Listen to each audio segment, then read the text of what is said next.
सकळ विद्यांचे अधिकरण ते जीवन श्री चरण श्री गुरूंचे ते नमस्कारून आता विठ्ठल विठ्ठल विठ्ठल विठ्ठल विठ्ठल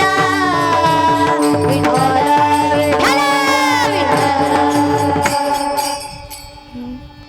प्रस्तुत प्राप्त प्रसंगी प्राप्त स्थळी प्राप्त वेळी कीर्तना करिता निवडलेला अभंग महान भगवत भक्त श्रीमंत संत वैराग्याचे मूर्तिमंत पुतळे ज्यांनी या जगजीवाचा उद्धार करण्यासाठी पाचवा वेद म्हणजेच गाथा निर्माण केला असे माझे श्री संत तुकोबाराय यांचा फार चरणाचा नसून फक्त आणि फक्त 4 चरणाचा अभंग आज मी सेवेकरता निवडलेला आहे. विठ्ठल विठ्ठल विठ्ठल विठ्ठल अभंगाकडे वळण्यापूर्वी अल्पसा पर्याय द्यायचा तो म्हणजे असा की जगत चालक ब्रह्मांड नायक भगवान परमात्म्याच्या कृपेने आपल्या मारुतीच्या वाडी या गावामध्ये भव्य दिव्य हा शिवजयंती महोत्सव या शिवजयंतीमध्ये मला कीर्तन करण्याची संधी जर कोणामुळे मिळाली असेल तर माझे गुरुवर्य हरिभक्त पारायण कथाकार साध्वी सोनाली दिदी करपे त्यांच्या चरणी नतमस्तक होते. सर्व गावकरी मंडळांच्या चरणी नतमस्तक होते. सर्व भजनी मंडळांच्या चरणी नतमस्तक होते. पहिला नमस्कार करते त्या भगवान परमात्म्याला ज्यांनी अनमोल अशी सृष्टी निर्माण केली. दुसरा नमस्कार करते माझ्या आईवडिलांना ज्यांनी मला अनमोल असा जन्म दिला. तिसरा नमस्कार करते माझ्या गुरुवर्यांना ज्यांनी मला ही विद्या दिली. आणि चौथा नमस्कार करते जे की तुम्ही मला या ठिकाणी कीर्तन करण्याची संधी दिली. विठ्ठल विठ्ठल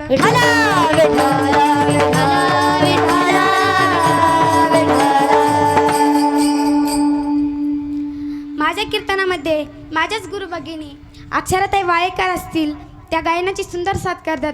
अमृताताई लांडगे असतील त्यांनी सुद्धा गायनाची साथ केली.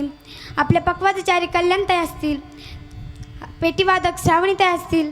माझ्या कीर्तनामध्ये बाबा उपस्थित असतील त्यांची सुद्धा आभारी मानते. वाटत असेल तुम्हाला पण या कीर्तनामध्ये माझं पण नाव यावं. बघा तुम्हाला सर्वांकरिता एक नाव घेते ऐका. भक्तांसाठी वेडा झाला नंदन, भक्तांसाठी वेडा झाला नंदन तुम्हा सर्वांचं नाव घेते. सर्वांना करून वंदन, सर्वांना करून वंदन. विठ्ठल की धर्मरक्षावया अवतार घेसी आपुल्या पाळीसी भक्तजन. तुकाराम महाराज अभंगाच्या प्रथम धर्माचं रक्षण करण्यासाठी अवतार घेतो, भक्ताचं रक्षण करतो, भक्तांसाठी कष्ट घेतो, भक्तांची कामे करतो, भक्तांना सहारा देतो. आता तुम्ही म्हणाल असं कोणत्या भक्तासाठी काय केलं तर तुकाराम महाराज अभंगाच्या 2ऱ्या चरणात म्हणतात की अंबऋषीसाठी जन्म सोचिले दुष्ट निर्धारील किती एक. तुकाराम महाराज म्हणतात देवानं अंबऋषी या भक्तासाठी जन्म सोसले, देवानं कष्ट घेतले. त्याच्यामुळे त्याला म्हणतात अभंगाच्या 3ऱ्या चरणात की धन्य तुझं कृपा सिंधू म्हणतील आपुला तो बोल साच करी.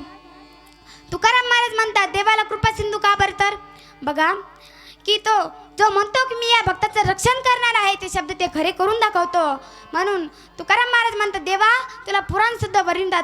तेच म्हणजे तुकाराम महाराज पुराणे होय नारायण दया सिंधू हा झाला अभंगाचा सरळ सरळ अर्थ आणि विनोदी भाषेत सांगायचं ठरलं ते आज झाला ठळक ठळक बातम्या. विठ्ठल विठ्ठल विठ्ठल विठ्ठल विठ्ठल विठ्ठल विठ्ठल विठ्ठल ज्यांचा आपण अभंग सेवेकरता घेतला आहे ते म्हणजेच माझे छत्रपती शिवाजी महाराजांचे धर्मगुरू आद्यगुरू जगद्गुरू तुकोबाराय यांचा आहे. आणि कोण तुकोबाराय बघा ते ज्यांनी छत्रपती शिवाजी महाराजांना धर्म न्याय नीती हे शिकवलं ते तुकोबाराय. कोण तुकोबाराय त्यांनी जे तुकोबाराय छत्रपती शिवाजी महाराजांना म्हणायचे राजा आमच्या हातात माळ हा आमचा धर्म आणि तुमच्या हातात तलवार आणि ढाल हा तुमचा धर्म असे तुकोबाराय छत्रपती शिवाजी महाराजांना म्हणायचे. तुकोबाराय म्हणायचे राजा लढा गोरगरिबांना वाचवा. का थांबलात असं तुकोबाराय म्हणायचे. का त्यांच्या कामामध्ये यश मिळावं म्हणून म्हणायचे. कोण तुकोबाराय दादा ज्यांनी निर्जीव शिळेला बोलायला लावलं ते तुकोबाराय. कोण तुकोबाराय दादा तुकोबारायांना या लोकांनी या समाजाने काठ्याने मारलं ते तुकोबाराय. कोण तुकोबाराय दादा तुकोबाराय हे मोठे महान संत होते. त्यांची पाऊल वाट सुद्धा भजन करायचे आहे. विठ्ठल माझा माझा माझा माझा माझा विठ्ठल माझा मी विठ्ठला विठ्ठल माझा माझा माझा माझा जय हो विठ्ठल माझा मी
करायची आहे. अहो माझे तुमच्यापर्यंत येऊस तर खूप पाय दुखतात हो.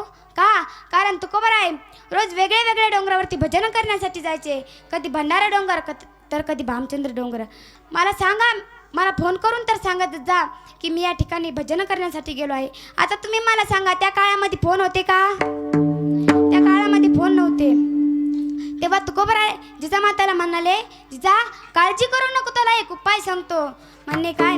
तेव्हा तुकोबाराय म्हणाले, तू जेव्हा डोंगरावरती पोहोचशील तेव्हा त्या मातीला तू कान लावून बघ. त्या मातीतून विठ्ठल विठ्ठल असा आवाज येईल, असं समज की मी त्या वाटेवरून गेलो आहे.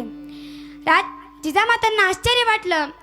उद्या सकाळी लवकर उठल्या, सर्व कामे आवरली आणि निघाल्या डोक्यावरती टोपली घेऊन. जिजामाता एक पतिव्रता स्त्री होत्या. जिजामाता पतिव्रता होत्या. त्या तुकोबाराय जेवल्याशिवाय जेवण करत नव्हत्या. आणि आताच्या पतिव्रता स्त्रिया बघायला गेलं तर स्वयंपाक करता करताच दीड भाकर खाऊन टाकतात. आताच्या पतिव्रता स्त्रिया बघा, ह्या का होणार वया पतिव्रता स्त्री? बघा, सीतामाता हे एक पतिव्रता स्त्री होत्या. सीतामाता पतिव्रता होत्या. राजघराण्यातील कन्या होत्या. वनवास फक्त प्रभुरामांसाठी होता, पण त्यांनी सुद्धा वनवास स्वीकार केला. त्यांनी सुद्धा 14 वर्ष वनवास स्वीकार केला. त्याचप्रमाणे माझे जिजामाता ह्या एक राजघराण्यातील कन्या होत्या. पण त्यांनी कधी बापाकडे तक्रार केली नाही की मला नीट जेवायला नाही किंवा मला चांगलं राहायला घर नाही. अशी का बापाकडे तक्रार केली नाही. ओरडायच्या, पण त्यांच्या मनामध्ये त्यांच्याविषयी आदर होता. अशा माझ्या जिजामाता पतिव्रता होत्या. निघाल्या डोक्यावरती टोपली घेऊन आणि जेव्हा डोंगरावरती पोहोचल्या तेव्हा 2 हात 2 पाय मस्तक खाली टेकवलं आणि त्या मातीला कान लावलं. त्या मातीतून विठ्ठल विठ्ठल असा आवाज येत होता. आश्चर्य वाटलं त्यांना. डोंगरावरती जाऊन बघितलं तर काय, खरंच तुकोबाराय त्या डोंगरावरती होते. मला याच्यातून सांगायचे एकच की तुकोबारायांची पाऊल वाट सुद्धा भजन करायचे, आपलं साधं तोंड सुद्धा करत नाही. विठ्ठल विठ्ठल विठ्ठल विठ्ठल विठ्ठल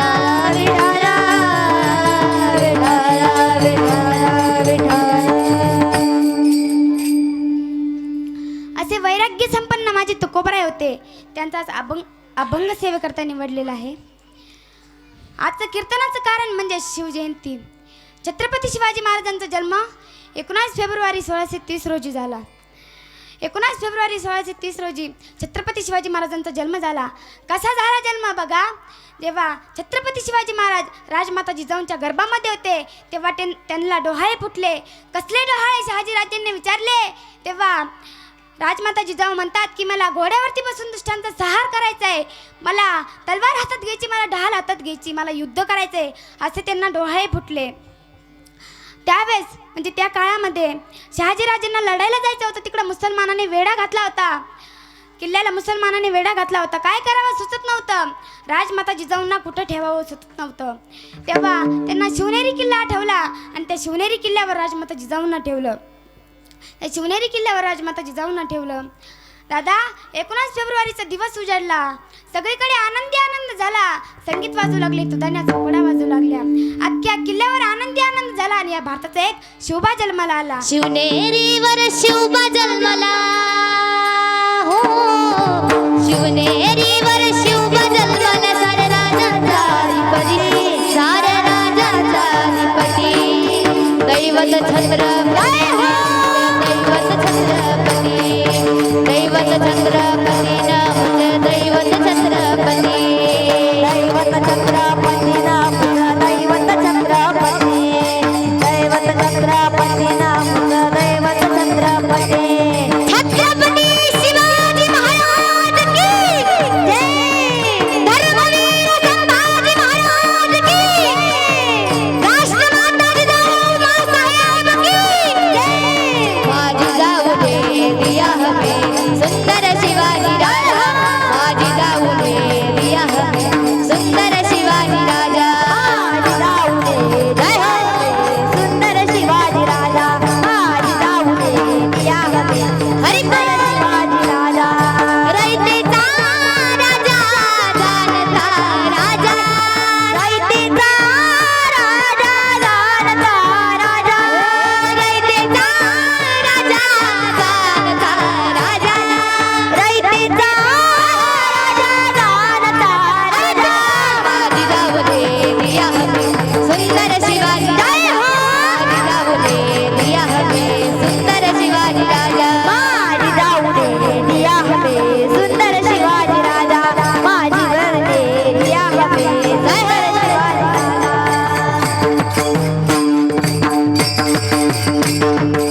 हळूहळू लहानाचे मोठे होऊ लागले तेव्हा राजमाता जिजाऊ त्यांना मोठ्या थोरवीरांच्या कथा सांगू लागल्या.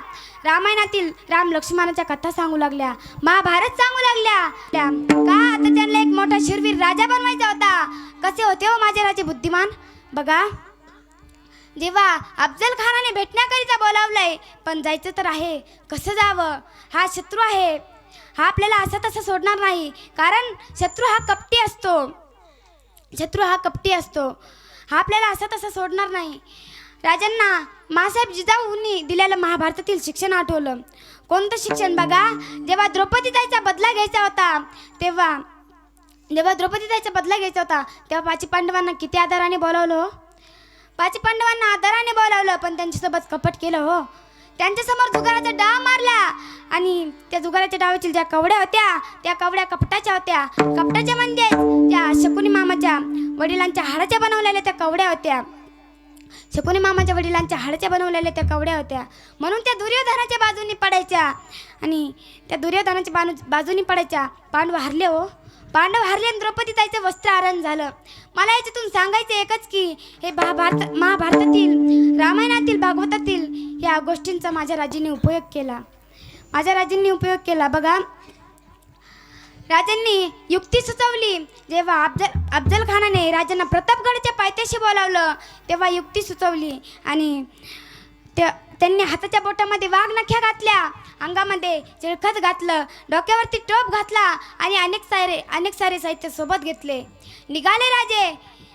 राजे निघाले. जेव्हा छत्रपती शिवाजी महाराज गडावरती पोहोचले तेव्हा अफजल खान म्हणतोय, आओ शिवाजी, आओ हमारे गले लग जाओ, असं अफजल खान म्हणतोय. तेव्हा छत्रपती शिवाजी महाराज गेले आणि त्यांची गळाभेट झाली. तसा अफजल खान वार करायला लागला आणि छत्रपती शिवाजी महाराजांनी वाघनख्या काढल्या आणि उभंच अफजल खानाला फाडलं. छत्रपती शिवाजी महाराज की जय, धर्मवीर संभाजी महाराज की जय, राष्ट्रमाता जिजाऊ की जय. असे होते माझे राजे बुद्धिमान. त्यांच्या नावाचा अर्थ तरी माहित आहे का हो तुम्हाला. बघा, शी म्हणजे शिलवान राजा, वा म्हणजे वाघाचं काळीज असणारा राजा आणि जी म्हणजे जीवाला जीव देणारा राजा. असे होते माझे राजे. शील ठेवा, शील म्हणजे नीती ठेवा, आपल्यामध्ये नीती नाही राहिली. वाघाचं काळीज ठेवा, घाबरू नका. संकट येतात पण त्याच्यावर मात करायची असती.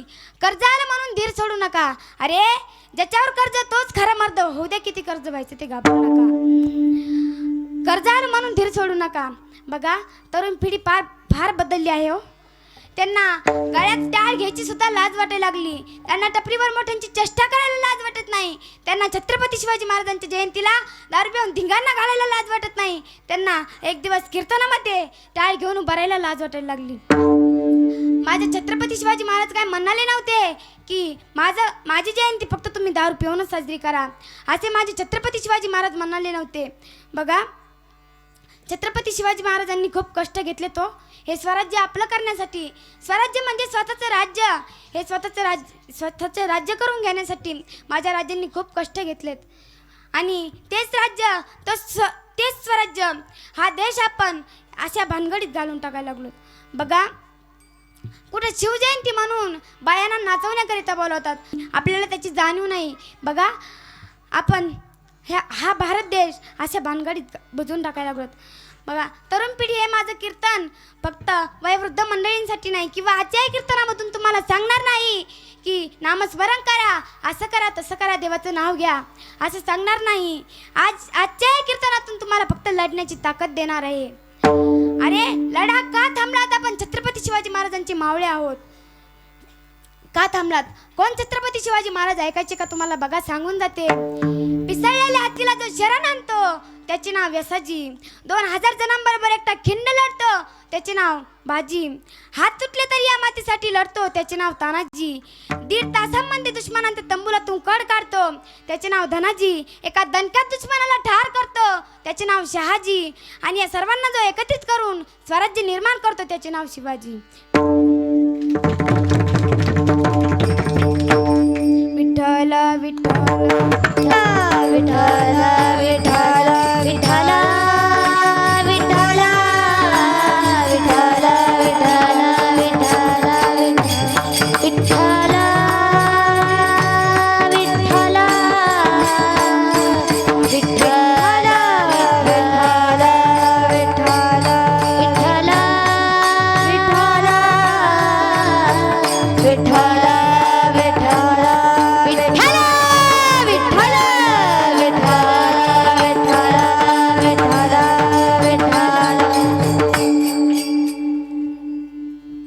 बघा काय मावळे होते माझ्या राजांचे. बघा पहिले मावळे सांगून जाते तुम्हाला, ते सकाळी लवकर उठे, लढायला सुटे, तलवार तुटी पर पिच्छा नाही हटे. आणि आताचे मावळे ऐका बरं लक्ष देऊन, आताचे मावळे सकाळी उशिरा उठे, पोरी मागे सुटे, थोबाड फुटी पर पिच्छा नाही हटे. आताचे मावळे असे आहेत. बघा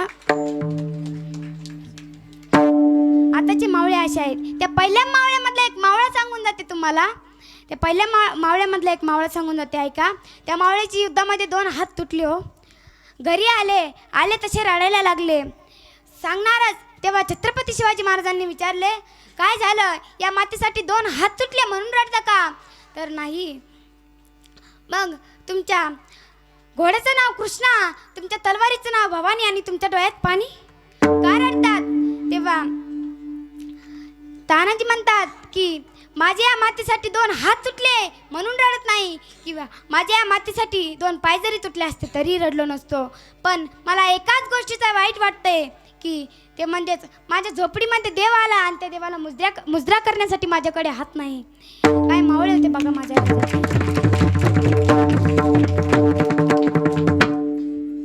कोंढाणा किल्ला जिंकायला तानाजीचा मुलगा रायबाचं लग्न होतं. तेव्हा तानाजी छत्रपती शिवाजी महाराजांना आदेश घेऊन येतात. तानाजी म्हणतात, राजा आपल्या रायबाचं लग्न आहे बरं, यावं लागेल. तेव्हा छत्रपती शिवाजी महाराज म्हणतात की ताना मला माफ कर, मी येऊ शकत नाही. का? मासाहेब जिजाऊंचा आदेश आहे, कोंढाणा किल्ला जिंकायचा आहे मला. तेव्हा तानाजी म्हणतात, मी असताना तुम्हाला जायची काय गरज? तेव्हा तानाजी म्हणतात, मी असताना तुम्हाला जायची काय गरज? निघाले तानाजी, सोबत यशवंती नावाची घोरपड घेतली, मावळ्यांसह घोरपडीच्या आधारे निघाले.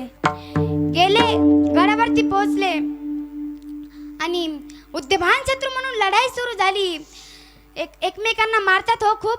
ते लढाई करता करता तानाजींची ढाल खाली पडली आणि उद्यमान शत्रूने तानाजींवर पाठीमागून वार केला. तानाजींचे 2 हात तुटले हो. तानाजींचे 2 हात तुटले तरीही लढता तानाजींनी सर्व शत्रूंना मारून टाकलं, उद्यमान शत्रूंना मारून टाकलं आणि या कोंढाणा किल्ल्यावर झेंडा फडकवला. छत्रपती शिवाजी महाराजांच्या मावळ्यांचा विजय असो.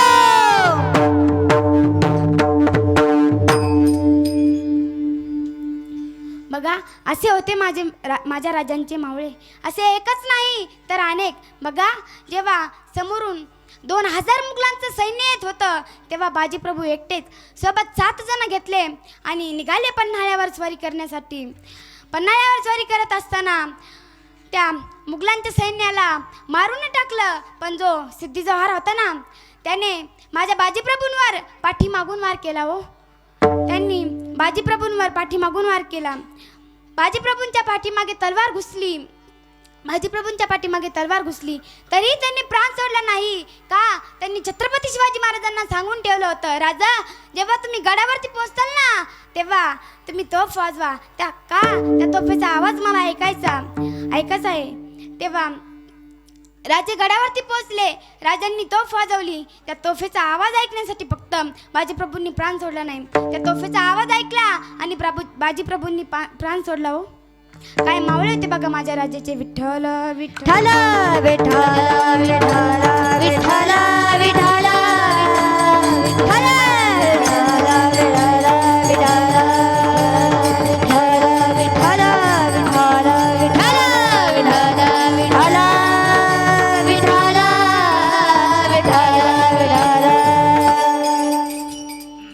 बघा असे मावळे होते माझ्या राजाचे.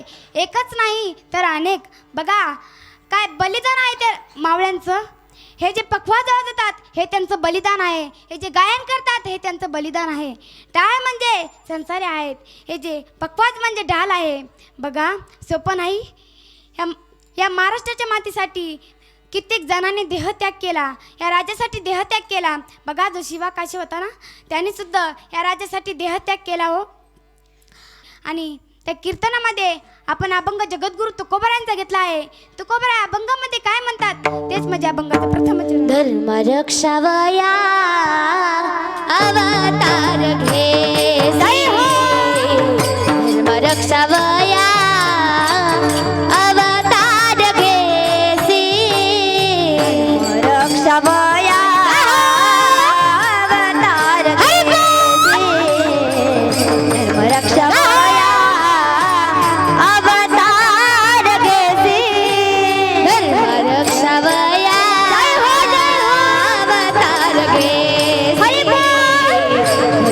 रक्षावया अवतार घेसी रक्षावया अवतार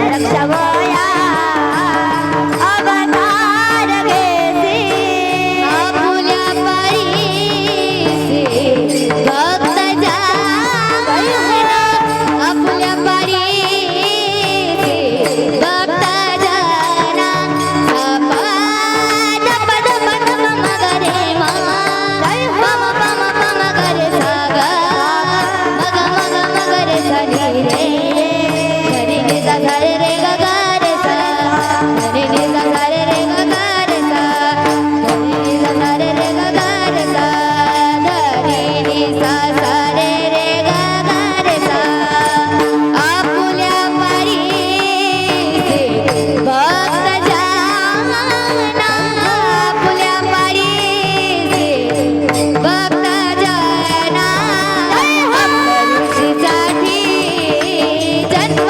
सोसिले अंबरुषीसाठी जन्म सोसिले आपुल्या पाये भक्त जाना आपुल्या पाये भक्त जाना गरे ग म ग ग म ग ग म प ग म प ग रे ग गरे गरे गरे गरे ग म ग ग म ग ग म ग नि सा द नि प द म प ग म रे ग ग ग गरे ग म ग ग म ग ग म ग आपुल्या पाये हरि बोल भक्त जाना आपुल्या पाये भक्त जाना अंबरुषीसाठी जन्म सोसला अंबरुषीसाठी जन्म सोसिला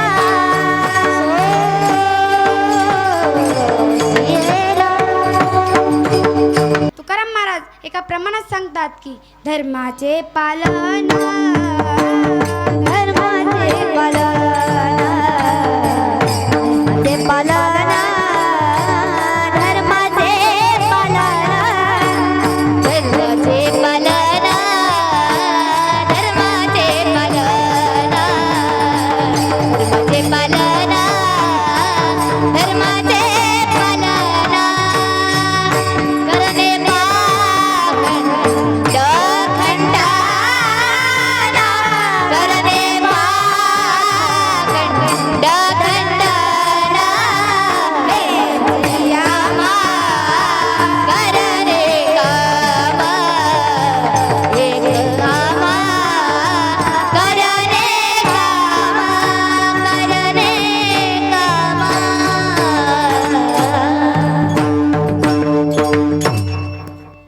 बघा तुकोबराय म्हणतात धर्माचं पालन करा, पाखंडी लोकांचं खंडन करा असं म्हणतात.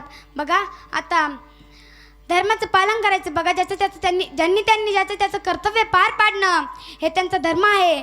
धर्म म्हणजेच कर्तव्य आणि कर्तव्य म्हणजेच धर्म. बघा आता लहान लेकरांचं कर्तव्य काय आहे हो? त्यांनी अभ्यास करणं हे त्यांचं कर्तव्य आहे. पण आता आपली लेकरं काय करतात? दुसरेच कामं करतात, दुसरेच खोड्या करतात. आता बघा एक तुम्हाला दृष्टांत सांगते. एका महाराजांसोबत मी कीर्तनाकरिता गेले. तेव्हा महाराजांचं कीर्तन झालं, निघायची तयारी झाली. पण आता तुम्ही मला सांगा, सर्व गावकरी मंडळांनी जरी आग्रह केला चहा पिण्याचा तर आपण नाही म्हणू शकतो. पण गावाच्या पाटलांनी जर आग्रह केला तर त्यांना नाही म्हणतात का? नाही, त्यांना नाही म्हणता येत नाही. गावाच्या पाटलांनी आग्रह केला, गेले महाराज त्यांच्या घरी चहा पिण्यासाठी. सोप्यावरती बसले. लेकराला कळालं की आपल्या घरी महाराज आले. लेकरू पळतच आलं, दणकीन सोप्यावरती उडी मारली. जशी सोप्यावरती उडी मारली तसेच महाराज टुणकून उडलेले आणि फॅनला जाऊन लटकले. गर गर गर फॅनला तसेच 2 तास चक्र मारत राहिले. 2 तासानंतर खाली उडी मारली. पण आता खाली कायचं सुख लागतंय हो? खाली सुख लागत नाही. ते लेकरू आलं आणि महाराजांच्या पिशीमध्ये हात घालायला लागलं. आता महाराज म्हणाले, याने जर नारळ घेतलं, शाल घेतली तरी चालेल, पण आपलं कीर्तनाचं पाकिट घेतलं तर आपलं जायची चुंबल होईन, आपली जाई. तेव्हा महाराज म्हणाले आपली जायची चुंबल होईन. मग त्या लेकरांना महाराजांनी हळूचकून चिमटा घेतला. त्या लेकरांनी कुई केला आणि बाजूला जाऊन बसला. तेव्हा ते लेकरू असं मोठाले डोळे करून बघायला लागलं महाराजांकडे. महाराजांना वाटलं आता करते की काय काही. पण आलं ते लेकरू आणि महाराजांच्या मिशा मोठाल्या होत्या. आलं आणि महाराजांच्या मिशाच ओढायला लागलं. आता महाराजाला इतका राग आला, काय करावं. हे मोठ्याचं लेकरू, त्याला काही करता येत नाही. महाराज म्हणाले, पाटील तुमच्या लेकराला काहीतरी सांगा हो, माझ्या मिशा वाटते. तेव्हा पाटील म्हणाले, जाऊ द्या हो महाराज, या आता लेकरू लहान आहे, त्याला लहानपणीपासून घोडे करण्याची सवय आहे, त्याला दोऱ्या ओढण्याची सवय आहे. तेव्हा मग महाराज म्हणाले, जाऊ द्या, काय कसं चहा प्यायचा आणि लवकर इथून सुटका करायची. चहा आला. महाराजांनी सर्व चहा बशीमध्ये ओतला आणि महाराज प्यायला लागले. तेव्हा ते लेकरू तिकून पळत आलं आणि बशीला तिकून तोंड लावलं. बघा आता काय लेकरं येतं, ते लेकरू पळत आलं, बशीला तिकून तोंड लावलं. महाराजांनी सूर केला का तर तिकून फूर करायचा, महाराजांनी फूर केला का तर तिकून सूर करायचा. हिवाळ्याचे दिवस सुरू होते. चहाची गरम वाफ त्या लेकराच्या नाकात गेली. जसा तोफेतला गोळा सटकावा त्याचप्रमाणे नाकातला गोळा सटकला आणि त्या बशीमध्ये येऊन पडला. अवघा रंग एक झाला. बघा तसाच ते तोफेतला गोळा सटकला आणि बशीमध्ये येऊन पडला. आता महाराज म्हणाले, बाळा एक तर तू पी. महाराज म्हणाले, बाळा चहा तूच पी, मला नको. तेव्हा लेकरू म्हणालं, नाही महाराज, प्यायचं तर मी तुमच्यासोबतच पेणार. आता अवघड झालं, काय करावं. महाराजांनी हातातून बशी सोडली, खाली बशी पडली. आता कपड्यावरती डाग पडला, हात कायचा निघतोय, डाग निघत नव्हता. मग महाराज म्हणाले, पाटील तुमच्याकडे असे सोन्याचे तुकडे किती आहेत हो. तेव्हा त्या पाटलांची 4 फूट छाती फुगली, त्याच्या शर्टाच्या 4 गुंड्या तुटल्या. आणि महाराज म्हणाले, महाराज तुमच्या आशीर्वादाने आहेत ना 2. महाराज म्हणाले, मनात म्हणाले, आमचा आशीर्वाद आमच्याच पशी राहू द्या. महाराज म्हणाले, आमचा आशीर्वाद आमच्याच पशी राहू द्या. आणि तेव्हा महाराज म्हणाले, एकाने तरी इथं दर्शन दिलं, दुसरा कुठे. तेव्हा पाटील म्हणतो, ते काय बाहेर तुमच्या बुटामध्ये पाणी टाकतोय, विठ्ठल विठ्ठल विठ्ठल.